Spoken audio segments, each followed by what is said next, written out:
बयनिसिमबो खुलुमबाय। लोगोसे बे समाव आङो नोंथांमोननि गेजेराव मोननैसो खौरांफोरखौ बे भिडिअनि गेजेरजों होनो लाबावबाय। नोंथांमोना भिडिअखौ फारियै जोबजासिम नायलांदो। मोनसे गोजोनथाव खौरां। नेपाल हादराव जानाय SBKF इन्टारनेशनेल चेम्पियनशिपआव सनानि मेडेल देरहानो हादों बर'नि आगोमा फिसा सोगोमसार नार्जारी टाइकन्ड' गेलेगिरि बिथाङा। मख'नो गोनांदि भारतनि नसुंसे हादर नेपालाव थांनाय माखासे साननिफ्रायनो सोलिबोनाय SBKF इन्टारनेशनेल चेम्पियनशिपआव बाक्सा जिल्लानि टाइकन्ड' गेलेगिरि सोगोमसार नार्जारीया बिटिआरनि जानानै 58 केजिनि गेलेनायाव सनानि मेडेलखौ देरहानो हानानै बर' हारिनि थाखाय गोग्गानाय लाबोनो हादों।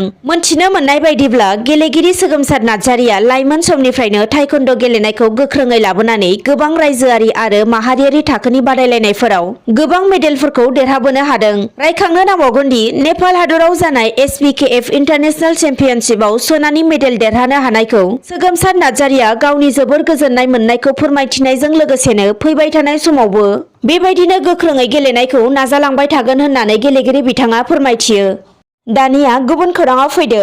हादराव सानफा एफा मुवा बेसादनि बेसेन बांनायखौ लानानै दिनै कंग्रेस दोलोनि बानजायनायजों रङियायाव सुबुं जांख्रिखांनाय हाबाफारि लादों। मख'नो गोनांदि हादर नाङैनो मुवा बेसादनि बेसेन बांनायखौ लानानै खुंथाय गोहोआव थानाय सरकारनि हेंथायै दिनै कंग्रेस दोलोनि बानजायनायाव बे सोमावसारनाय हाबाफारिया जानानै थाङो। मोनथिनो मोननायाव कामरुप जिल्ला कंग्रेस दोलोनि बानजायनायजों रङियानि राजीव भवननिफ्राय कंग्रेस दोलोनि माखासे दैदेनगिरि मावथि सोद्रोमाफोरा दिनै रङिया सहरनि गेजेरजों मोनसे सुबुं हानजा सुरनाय हाबाफारिखौ लादों आरो बे हानजा सुरनाय हाबाफारिनि गेजेरजोंनो खुंथाय गोहोआव थानाय सरकारनि हेंथायै माखासे स्लगानफोर होना गोख्रोङैनो सोमावसारदों। दानिया गुबुन खौराङाव फैबावदो।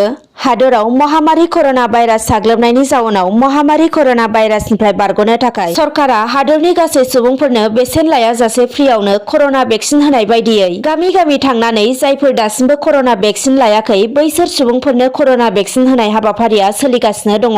बे समावनो खौरां मोननो हानाय बायदिब्ला सासे सुबुङा कर'नानि भेक्सिन होनो फैनाय सुबुंफोरखौ गाज्रि आखु दिन्थिनायनि मोनसे अजद थिखांनाय खौरांखौ मोननो हादों।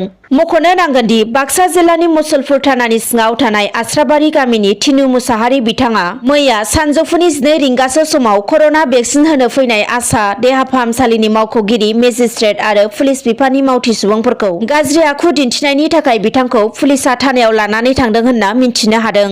न'खरनि सुबुंफोरजों लोगोसे जाथाय जानाय जायगायाव नुनाय सुबुंफोरा फोरमायथिनाय बायदिब्ला बिथाङा कर'ना भेक्सिन थुनो फैनाय सुबुंफोरखौ गोबां बायदि राव बाहायना निन्दा होनायजों लोगोसे कर'ना भेक्सिनखौ थुजाया होनना बुंदोंमोन आरो बिथाङा जाथाय जानाय समाव जौ लोंनायमोन होननानैबो मिन्थिनो हानाय जादों आरो मिन्थिनो मोनबावनाय बायदिब्ला बिथाङा गोबाव समनिफ्रायनो मेलेम एबा खर'नि बेरामाव गोग्लैनानै दङ जायनि जाउनाव समाव गोबां बखिलाबायो होननानैबो न'खरनि आरो गामिनि सुबुंफोरा मिन्थिहोयो।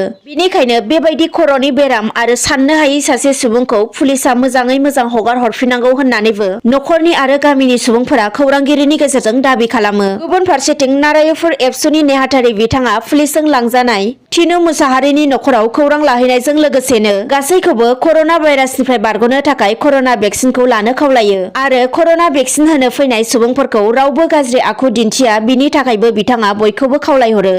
गुबुन खौराङाव फैदो। रङियायाव 4 दाननि खुदिया गोनां सासे आइजोआ गावनि जिउखौ फोजोबना लादों। जाथायनि बागै मिन्थिनो मोननाय बायदिब्ला थांनाय हरनि 10 रिंगासो समाव गावनि फिसायजों माबा मोनसे खोथाखौ लानानै नांलायनाय उनावनो दरित्री कलिता मुंनि आइजोआ 4 दाननि अन्थाव बाथाव उन्दै खुदिया गथ'साखौ नागारनानै गावनि जिउखौ फोजोबना लादों होननानै मिन्थिनो हानाय जादों। गुबुन फारसेथिं बे जाथायनि सायाव दरित्री कलितानि फिसाय आरो बिखुनजोआनो दरित्री कलिताखौ बुथारदों होनना गोख्रों अजद होदों दरित्री कलितानि जोनोमगिरि बिमा आरो फंबायआ। दिनैनि खौराङा बेखिनियानो। गोजोन्थों।